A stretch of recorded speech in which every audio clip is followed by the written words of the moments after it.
The Florida Panthers start their 2-game road trip in Chicago with a major dud. We saw a little bit of similarities in this game compared to their second round series against the Tampa Bay Lightning. On today's episode, Jacob Winans will be joining me for another Winans Wednesday edition of the show, a post-game edition of the Locked On Florida Panthers podcast. Let's chat. You're Locked On Panthers, your daily podcast on the Florida Panthers. Part of the Locked On Podcast Network, your team every day.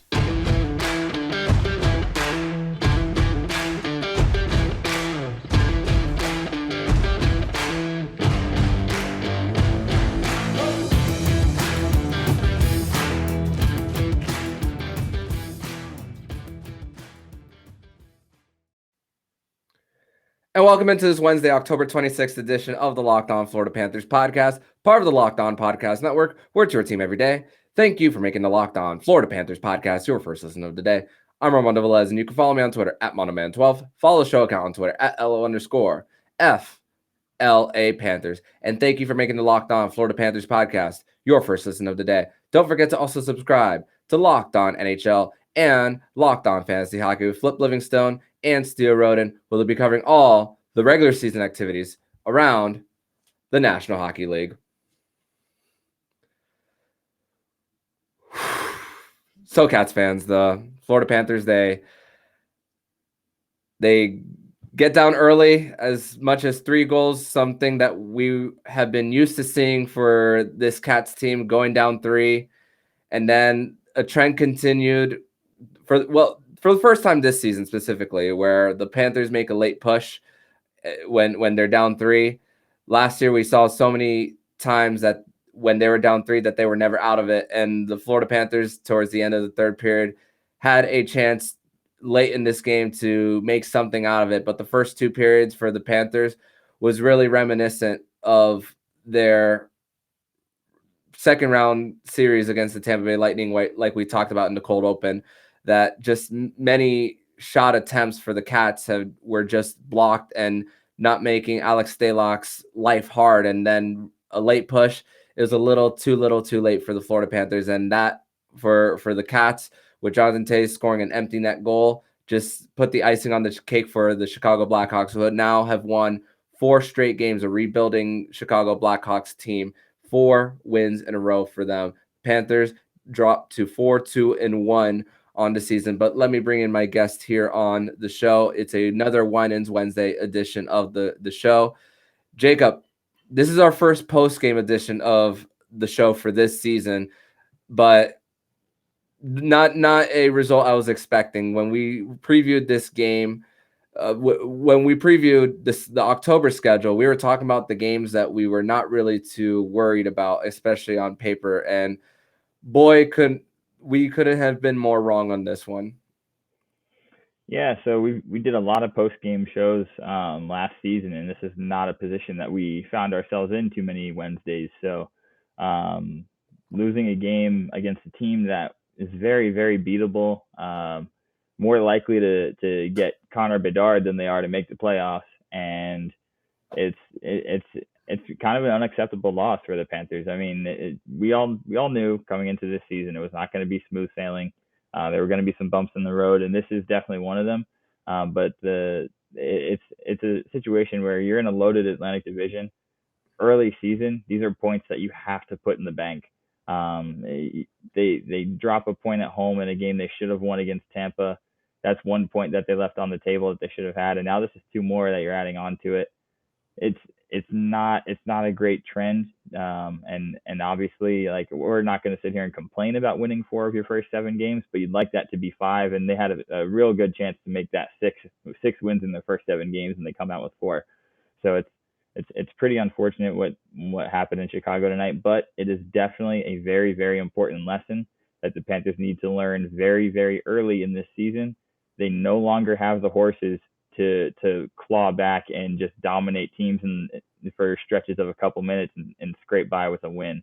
This is a very different team from last year, and they simply don't have the firepower to do that on a nightly basis. You get down 3 goals, this Panthers team, while they may make the occasional comeback, coming back from down 3-0 or 3 goals in a game in one period. It's a lot less likely this year than it was last year, and they need to get comfortable with that right now. Cannot expect them to dig themselves out of these holes anymore. And it's a very, very good early season wake up call that what they got away with last year, it's just not going to fly. And as encouraging as it is to know that you're always in the fight, at the same time, when you see this so many times, it's just not that it's not fun anymore. I don't know if that's the right word. It's just at a certain point, it's not. It makes me feel a little uneasy for this team. I know this is the first time this specific season that they fall early, so I'm not trying to forecast that the Panthers are going to continue to go down 3 goals, but really early into the game.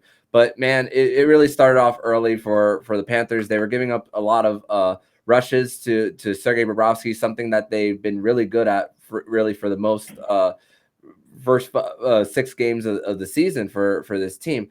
And there's a few things that didn't go the Panthers' way, and it really all started with the Colin White goaltender interference. It was a kind of a flop by Alex Stalock, and then on that PK, which I spoke about it on yesterday's show, how the Blackhawks, despite the talent on the roster, and their power play was top 5 in the league, and of course, Matthew Tkachuk gets a little flat-footed there, and then Radish gets one past Bobrovsky, and there's but a lot of players. So there was a few good performances tonight. I mean.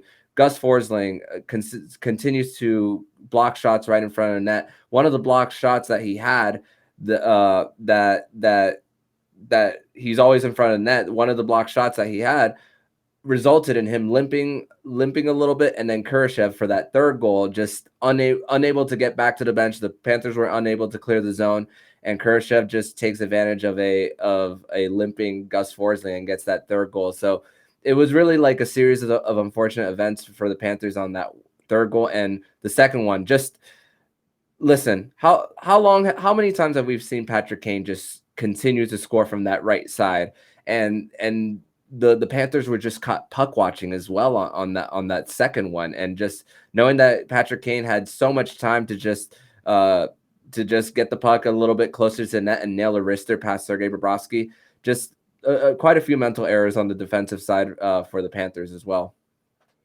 I agree. You touched on a couple of things there that I want to address. One, you're being too kind to Alex Stalock on that dive. That was a Marcus Smart type of flop, and I would really hope that the league takes a look at that and hands down a fine, because hockey is a game that prides itself on toughness, and really it's a game largely policed by players on the ice. The refs obviously have a hand in that, but the policing of the game is really done by the players. They hold each other accountable. And Alex Stalock, that dive, there's just no place for that in the sport. Marcus Smart in goalie pads. That's what that was. But yeah, Gus Forsling, the what ended up being the game-winning goal is really unfortunate, because he sold out to block a shot at the end of a power play. Did block it, but he just couldn't get off the ice. He's a guy who's really small in stature, but he's plays a lot bigger than his size as far as his toughness and his willingness to block shots and things. He always bounces back. He finished the game. Really no complaints with how he started the season, and it's unfortunate that he ended up being on the ice for that goal against. And the fact that it was right after the power play ended, it's also going to affect his plus minus, which for him, real unfortunate, but he'll get that back at some point, I'm sure. But yeah, there were just too many small mistakes. And in the NHL, it doesn't matter how good or bad a team is on paper; they're all professionals. You make those kind of mental errors, they're going to make you pay. Especially when it's guys like Patrick Kane, that he's a legend in the sport. And just because it's 2023 and not 2013, he can still hurt you. So it's letting him get that power play goal. It's really not acceptable. You can't give them power play chances. And even with all of these mental errors, all of these mistakes, the Panthers still should have won that game, just given the chances that they had. I mean, you get 6 power plays, you have a 4-minute double minor that you get 1 shot on goal on, a 5-on-3 power play where your best chances in that entire power play missed the net. Reinhart had a wide open net, and for whatever reason, didn't just shoot a one-timer. He held it and dusted it off and thought about it, went out to lunch and came back before he shot that puck. It was just too many little things that cost you in a game. And the Blackhawks, they're on a roll right now. They're playing well. They're gonna pounce on those issues, and they're gonna make you pay for it. So it's real unfortunate that they didn't get the 2 points in this one, just given the fact that they had so many chances and special teams right now. And Panthers have lost 2 of their last 3 games, and special teams is the one and only main reason for that. They're getting killed in the special teams differential right now, and it's really showing. It's cost them 3 points out of the last possible 6. So it's something that's got to get cleaned up. And yeah, 2 for 33 on the power play on the season. Just we looked that up right before we started recording. I mean, you spoke about the double minor. There was a 5-on-3 for the Panthers that they had for about 1 minute and 45 seconds. I wrote down every single time that I saw a great opportunity at the net and the Panthers just flat out miss. I saw Sam Bennett. You mentioned Sam Reinhart. I saw Matthew Tkachuk on one. Barkov once again, which at one point in this game, Patrick Hornquist is leading the Panthers in shots on goal. And look, I'm going to read a little bit of a stat for you based on the 5-on-5 numbers for the Blackhawks and the Panthers. Okay, take a guess of this, Jacob. Of 24 shot attempts for the Chicago Blackhawks, can you take a guess on 5-on-5? Can you take a guess of how many of them actually hit the net? Of 24. Of 24, I'm going to go 12. 15. 19. I'll go 15. 19? Okay. 19 of 24 shot attempts at 5-on-5. That's over 2/3 of their shot attempts for the Blackhawks. And the Panthers, 45 of them, and they get 35. I mean, sure, a lot of shots in volume, but just not a lot of quality shots.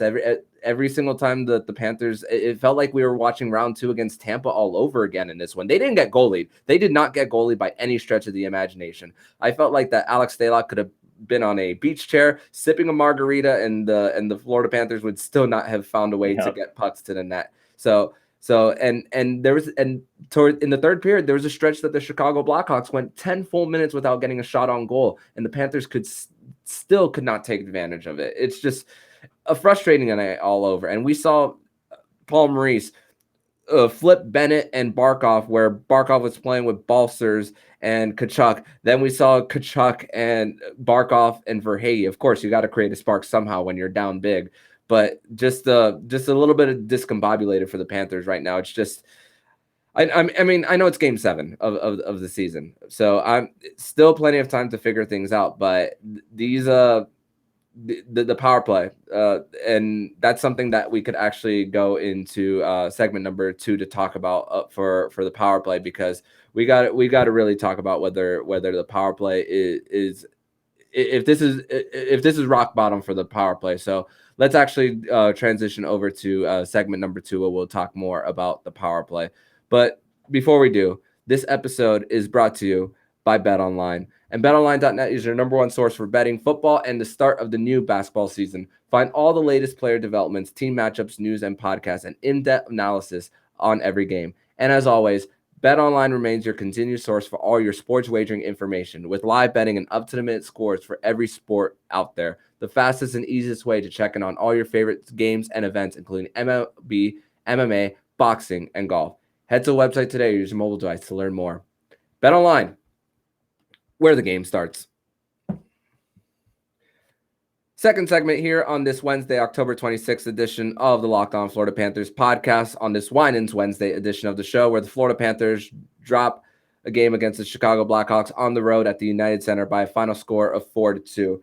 So, Jacob, Aaron Brown of the Hockey News tweeted something throughout the game asking this question, and I'm going to let you go first on this one. And the question is, as far as the Panthers power play, is this rock bottom for the Panthers?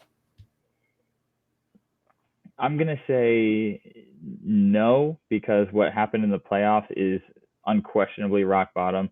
What happened in the playoffs last year, there was really no excuse for it. They had a fully healthy roster of power play guys. All the skill was there. They had every reason to have a dominant power play, and it cost them their playoffs last year. So I'm going to say that was rock bottom.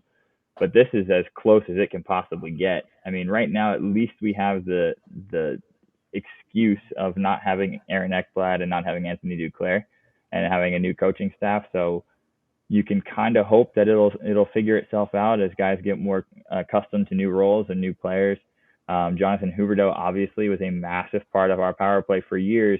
He's no longer there, so someone is trying to fill the role that he filled. We haven't really found who that is yet. So there's still a lot that's being figured out, but again, there's really no excuse for how poorly they've played. And it's not, to me, it's not so much a schematic issue.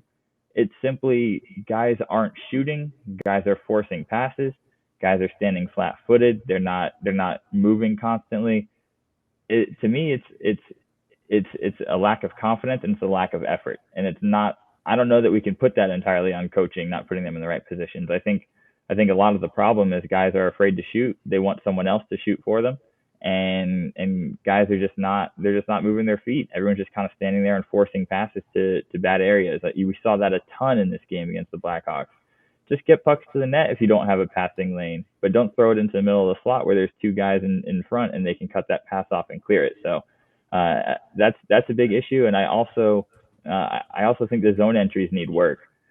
It's taking a full 30 seconds to get into the zone with possession. That's just not good enough. You have to win faceoffs and keep possession and not have to go chase it right away. That's been a problem. So everything is just dysfunctional on that power play right now. And I don't know what the easy solution is, but I do know that Aaron Ekblad is out until around Thanksgiving time. That he's not going to be your immediate solution. I know that Anthony Duclair won't be back until late December, early January. He can't be your solution right now. So the fix to that power play is not walking through that door. The fix to that power play has to be internal. It has to be what they have right now, and they're going to have to figure it out. Yeah, and there's a coaching change in between of all of that too. So you're gonna have to look at the players, and I love Alexander Barkov. I love his game, but you gotta. This is an opportunity where you have to kind of look at the captain and say, hey man, it's time to take over. I mean, Hockey Reference hasn't updated the total shots from Tuesday night's game, but Barkov is 5th on the team in shots on goal for the Panthers. You would expect him to be in the top one or top 1 or 2 with competing with Matthew Tkachuk, and it's just they're just not getting the pucks to net for Alexander Barkov, and it's just a little frustrating with that. And I know there's also some scars for the Panthers as well as and us as a fan base as well, because it's still, like I said, 7 games in. There's still that lingering of the 1 for 31 on the power play during the postseason. So the fact that it's this early and they're struggling again, the Panthers are we're thinking that this could be possibly a continuation of last year. But I'm gonna say that it is not rock bottom for the Panthers as well, because we are 7 games in. Let's not forget where this power play was at in December of last year. That was a bad stretch for the Panthers. If this is happening in December, January, or February, then yes, absolutely. But we are still in October. There's still plenty of time. But the panic meter for the Panthers, I will say, is slightly going up for me. I will say, despite it not being rock bottom. I agree. I think the players are thinking about it too. I don't think they're completely over what they put out in that playoffs last year on the power play. I think it's in a lot of guys' heads still, because if you think about it, they are 3 for their last 64 power plays. I mean, that is just brutal. And most of the guys on the power play right now were on the power play last year, so it's not like it's something that's out of sight, out of mind. It's still fresh in their minds. They know that the power play was horrendous in the playoffs, and I think they're starting to feel it now. It's been really bad to start. Players are hesitant to shoot because they don't want to. Everyone's looking to someone else to be the hero. And like you said, this is a time where Barkov and I'm going to say Sam Reinhart as well, who is the leader in power play goals last year on this team. Almost half of his goals last year were scored on the power play. 13 not to be exact. Yeah, almost half. So these are the guys who are expected to carry the power play and score the goals. So I'm looking to one of them. I'm looking to one of them to get a shot through, get a lucky one. Reinhart is famous for his net front presence as a tip option. Deflect one in. Barkov, quit looking to pass. Take your wrist shot from that off circle, or shoot a one timer, which he's capable of. I'm just looking for them to throw more pucks on the net, create some havoc, and then you get a lucky one, and then they start flowing. We've seen that time and time again. Once you just need a good bounce, you get a lucky one, and then everyone seems to relax, and things will fall back into place. So I think that's where we're at right now. It's not so much about the strategy. It's not so much about the positional stuff. It's as simple as get pucks to the net, one will get in for you, and the dam will burst, and you can start playing your game a little bit more. But that's really been the difference. The Panthers are in every game.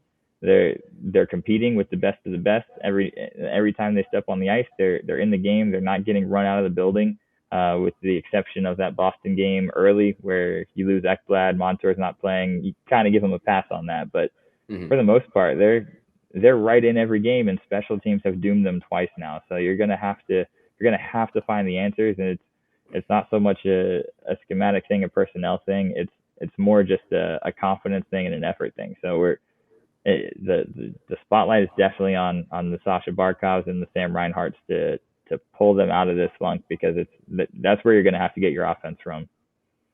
Yeah, and Jessica Blaylock asked Jeff Chikrin during the second intermission, I don't know whether it was the first or the second, but asked about, is it the Chicago Blackhawks just playing well, or is it the Panthers when it comes to their confidence? And Jeff Chikrin was talking about how the Panthers and their confidence level, about once they're getting it in. And it comes back to this old saying in sports, is about letting the game come to you instead of you coming to the game. And that's kind of like the answer that I took out of it, even though Jeff Chikrin didn't say those words on the broadcast. So it's like, just okay, try to get the puck into the net. I mean the Panthers in the first goal that they scored in the game, which the Florida Panthers avoided being shut out for the first time since April 8th of 2021. So almost 2 full calendar years since that has happened in the regular season for the Panthers.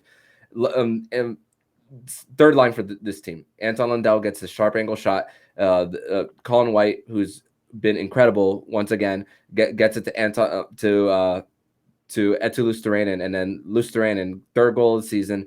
It felt like early on, it's like, okay, is it a cardiac cats kind of game? But of course that coming off short. And then Matthew Tkachuk, despite all the struggles on the power play, he's still been continuing to be that bright spot. Montour getting it from the blue line, and then Matthew Tkachuk tipping it in. And just like I said, the Chicago Blackhawks went a 10-minute stretch without getting a shot on goal from like until Jonathan Toews got that empty net goal, where Sam Reinhart was just on the ice for a long time, and then just Jonathan Toews just outskated Sam Reinhart to avoid that icing. And man, what a missed opportunity for the Panthers there. And again, on that same sequence where they had the 6-on-5, there's a missed opportunity right at the net by Sasha Barkov as well. So just it was just a matter of when it rains, it pours. Yeah, the mistakes piled up, and I think with Barkov and Reinhart and a couple of the other guys, they missed the net on a couple chances that they really would like to have back. And then once you miss the net a couple times, you start overthinking, and then you start missing the net more because you're trying to aim it instead of just shooting it.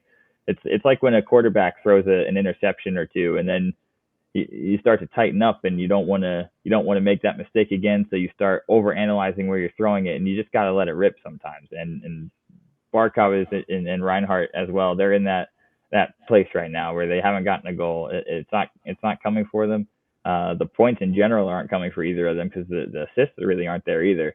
That top line has really been ineffective. It's in the power play is usually what you look to get your star players going when they're in a slump. You get a power play goal, a power play assist. That's usually what turns the game around for a star player. That's also not working. So I think they're in their heads a lot. What really confirmed that for me in this game was Sam Reinhart on that chance. All he has to do is take the one-timer. Wide open net, you get a one-timer, and he makes that 9 times out of 10. And he hesitated. He held the puck too long. He doesn't shoot it until it's too late, and it gets stopped by Alex Stalock's shoulder. We saw Reinhart miss a wide open net earlier in the season, I want to say against Philly, a wide open net that he missed. And I think they're just overthinking it too much. It's not so much an issue of they're not in the right places. It's a confidence thing. They just got to get one, and their games will get going. I don't want to hit the panic button too much, even though we're in a loaded Atlantic division that can score a lot. I'm not smashing the panic button because Sam Reinhart started extremely slow last year before he finally found his game, and Barkov has started slow a couple times before, which we talked about going into this season on an episode. He's had some slow starts before, so I'm not hitting the panic button. It does feel a little bit different where it doesn't feel like they've gotten unlucky. It feels like they just haven't shot enough. They haven't, like, it feels like self-inflicted more than it is unlucky this time around for those two. But it's still early enough where they have every chance to turn this around. So we're not hitting the panic button yet. It's just the line combinations, maybe got to mix something up there, get the right chemistry. Both guys are playing with new guys. I mean, Barkov last year played with Duclair and Verhaeghe primarily. Reinhart played with Lundell and Marchment. It's not what they're used to. So got to find that line chemistry somewhere. So I think that's what we're gonna have to look to going forward until those two can get their games going. Yeah, and Jameson Olive of FloridaPanthers.com posted that when Tkachuk, Verhaeghe, and Barkov were on the ice together, they had 9 shot attempts to Chicago's 1 when those 3 were on the ice. And when the Panthers were on the power play, they had the same amount of shots on goal that the Chicago Blackhawks had when they were shorthanded. And the Blackhawks have been just great shorthanded, having 4 shorthanded goals on the season for Chicago. So it's just been a little bit of an adjustment period. So we'll see. The Florida Panthers will be staying in Chicago overnight. So they will be having a 12 p.m. Eastern practice at the Blackhawks practice facility before they head to Philadelphia. So no overnight flights. The Panthers will get plenty of rest prior to heading to Philadelphia. So that's one good thing for the Cats. But in segment number 3, we are going to go around the NHL and around the Atlantic Division as well to discuss some of the storylines for that. So, but first, we are going to tell you all about Simply Safe. And the ad's taking a little bit long. Give me 1 second. And numbers don't lie. In the last decade, over 4 million people have chosen Simply Safe Home Security to protect their homes. You don't earn the trust of many people without doing something right. At Simply Safe, your safety is the only thing that matters. I know because Simply Safe is in my home. They protect you with cutting-edge security technology powered with 24/7 professional monitoring agents who always have your back. With 24/7 professional monitoring, Simply Safe agents call you the moment that a threat is detected and dispatch police or first responders in an emergency, even if you're not home or can't be reached. Simply Safe blankets your home in protection with advanced sensors for every room, window, and door, HD security cameras for inside and outside your home, smarter ways to detect motion, and they alert you when a threat is real, and even hazard sensors that instantly detect fires, floods, and other threats in your home. Customize the perfect system for your home in just a few minutes at simplysafe.com/LockedOnNHL. Save 20% on your Simply Safe security system when you sign up for an interactive monitoring system and get your first month free. Visit simplysafe.com/LockedOnNHL to learn more. There's no safe like Simply Safe. All right, Jacob, let's finish this episode off on it to give you guys an idea.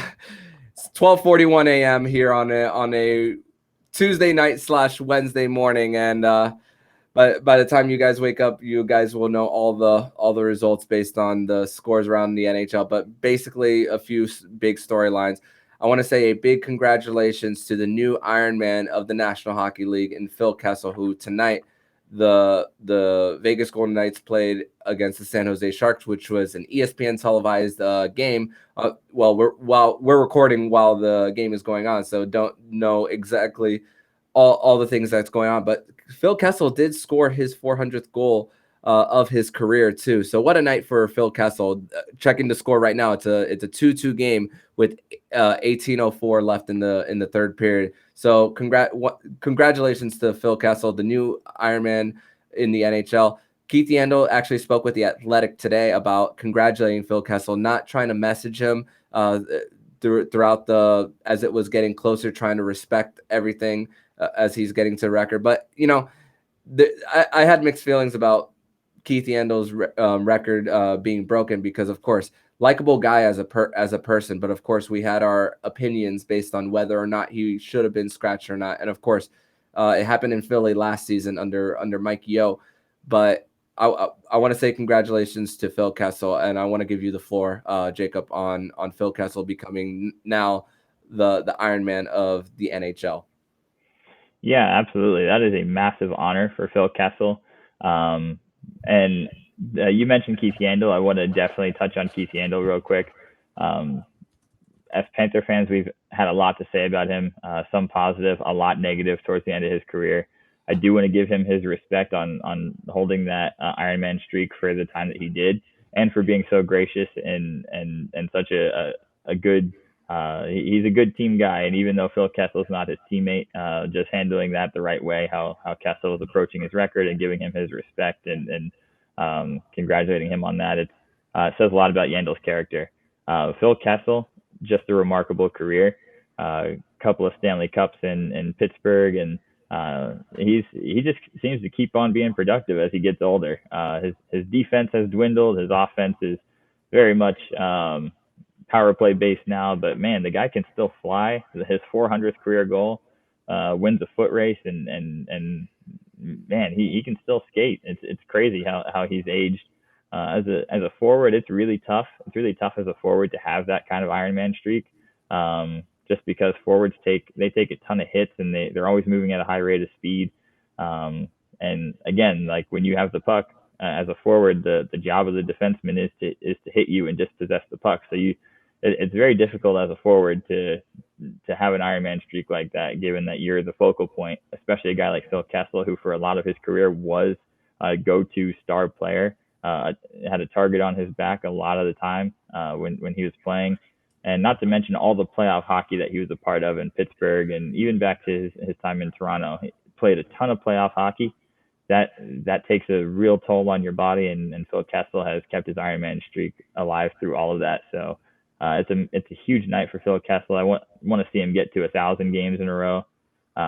It's a big honor for him, and 400 goals on the night that he breaks the Ironman streak. It's one of those sports stories that couldn't be written any better. It's awesome for Phil Kessel. I hope he's got a victory hot dog waiting on him tonight.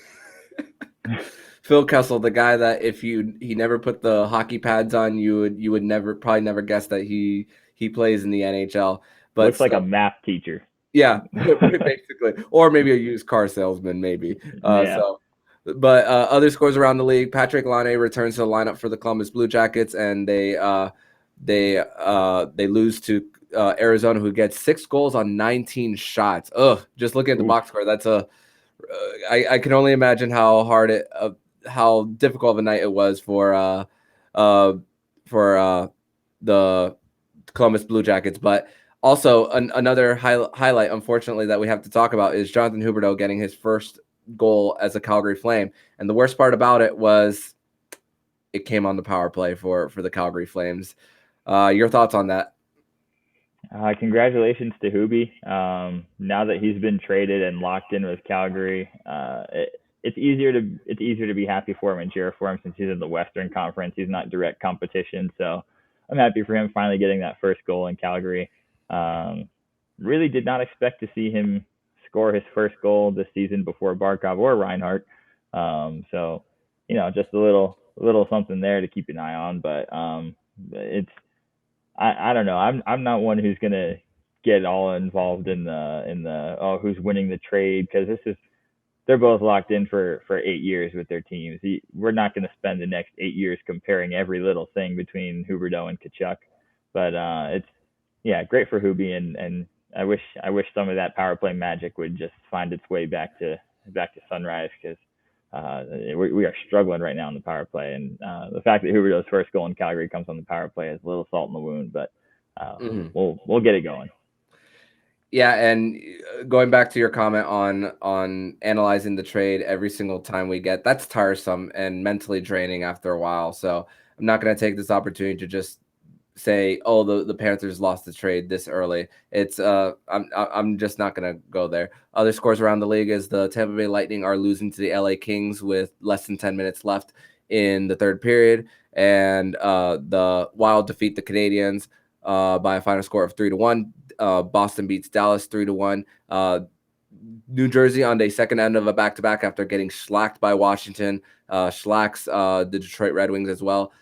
Colorado versus New York, a possible Stanley Cup final matchup between these two. A Georgiev versus Shesterkin, so two teammates going against each other, and Georgiev gets the better of the matchup. And Seattle Kraken, they defeat the Buffalo Sabres, who are off to a great start by a final score of 5-1. So that's your NHL update as of now, as of 12:48 a.m. on a Wednesday morning. But Jacob, programming note for everyone before we continue the conversation. There will most likely not be an episode of Locked On Panthers on Thursday, right before our game on Thursday against the Philadelphia Flyers on the road. So let's just talk a little bit about Thursday's game. The Panthers seeing the Flyers for the second time in an 8-day span. Another injury bug for the Philadelphia Flyers, as left winger James Van Riemsdyk will be out at least until December. So another loss for the Philadelphia Flyers. They're already lost Sean Couturier. Ryan Ellis still hasn't suited up this season for the Philadelphia Flyers, and likely we're going to see Carter Hart this time for the Philadelphia Flyers. I don't think they play a back-to-back this time. No, they don't. Just checked. So starting goaltender, we should see Carter Hart versus what we saw Felix Sandstrom last go round. Let's give your thoughts on previewing the game against the Flyers on Thursday. So your thoughts. Yeah, so after the game tonight, Matthew Tkachuk in particular said all the right things. He said after the game that the Panthers are not a team that's going to lose 2 in a row. And that's the mentality they're taking into that game. So I like to hear that. I'd like to see that as well. As far as what happened tonight, it's not a huge cause for concern going forward, because as you went through those scores, the overwhelming trend there is that the Western Conference was really brutal to the Eastern Conference today. It's too early in the season to start standings watching and counting points and everything, but our loss tonight was kind of leveled out with some of the other Eastern Conference teams' results against the Western Conference. So that's okay, and we can move on to Philly. Now with Carter Hart in net, we're getting a better goalie than we saw last time, but I would say that last game against Philly, Sandstrom was just as good as any goalie we've seen this season. So I don't anticipate Carter Hart being that much better than what we saw first time we played them. It would be almost impossible to top that performance. So it's really going to come down to special teams, I think. Philly plays tough. They scored on the power play in our first matchup against them, the home opener. Panthers got away with that win, especially late in the third period, started to pile it on a little bit.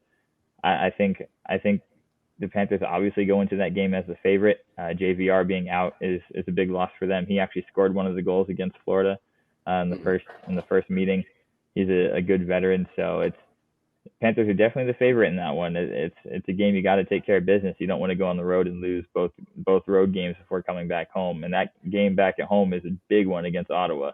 Mm-hmm. So you'd like to go into that game on a high note. So I'm looking to see the Panthers come out, start fast early, get a goal early, and ideally let's get a goal on the power play early in the first period. The first power play chance they get, I want them to score that first one, throw everything at the net, make Carter Hart uncomfortable, score that first one, and I feel like you can get on the roll there a little bit. So if you ask me to predict the score, I'm going 5-2 Florida. I think the offense will finally break out, but I'm interested to see what the lines look like against Philly. It's a bigger game than it needs to be right now, and I really expect the Panthers to pull out a good result there in Philly. I'm going to go a little bold here because I think the Panthers are really pissed after tonight. Really, really pissed at themselves. I think this is an opportunity for them to explode after when you see that the Panthers on paper is clearly better than the Chicago Blackhawks and just not putting the result together on the ice. I think this team has a big opportunity to just come out firing on Thursday night against Philly. I mean, the thing about podcasts is these are forever, and you could go back to these episodes and look at this take, and I could look like a fool. But I think there's an opportunity for the Panthers to just start on fire in this one. So I'm going to say a 6-2 win, an offensive explosion for this team. And hopefully I'm manifesting that, and there could be a little magic that goes to the Wells Fargo Center on Thursday night as the Panthers will be playing the Philadelphia Flyers at 7 p.m. at Wells Fargo Center.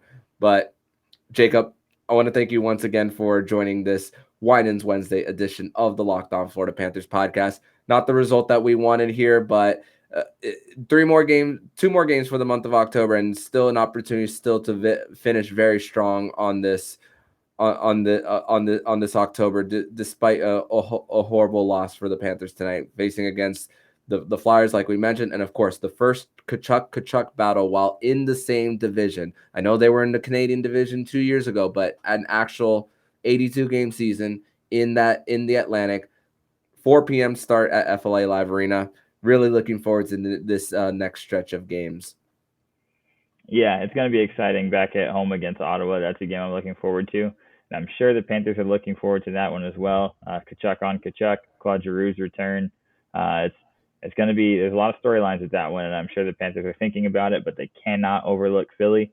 I'll one-up your prediction there. I'm sticking with my 5-2 Panthers win, but I will say that Barkov and Reinhart both score goals and both finish with multi-point games. That's my prediction. So I think we should see some pretty good hockey on Thursday night. I'm looking forward to it. I hope we don't look like fools after that, that's for sure. But tell everybody where they can follow you online before we sign off. Absolutely. You can follow me on Twitter at Jacob Winans 8. I'm usually pretty active there, and you can kind of overlook my angry tweets from this game. We'll move past that. Hopefully happy times are ahead, that's for sure, for this Panthers team, and some more winning and more importantly, some power play goals for this team. So thank you so much, Jacob, once again, and I will see you next Wednesday, which will be a later night show, as the Panthers will be on a West Coast trip starting in Arizona next week. So I will see you very early Wednesday morning next week, Jacob. Sounds good. I'm looking forward to it. And if you like what you're hearing, please subscribe to the podcast to be notified every single time the Locked On Florida Panthers podcast jumps into your podcast feed. Make sure to subscribe to Locked On NHL. We'll be covering all the regular season activities around the National Hockey League. Thank you for making the Locked On Florida Panthers podcast your first listen of the day. Now for your second listen of the day, make sure to listen to today's episode of Locked On Fantasy Hockey. Host Flip Livingstone and Stu Roden give you all the advice on your fantasy team, and with daily fantasy as well. Make sure to listen to Locked On Fantasy Hockey on the Odyssey app or wherever you get your podcast. So I'm Armando Velez with Jacob Winans, and you've been listening to Locked On Florida Panthers podcast, part of the Locked On Podcast Network. We're your team every day.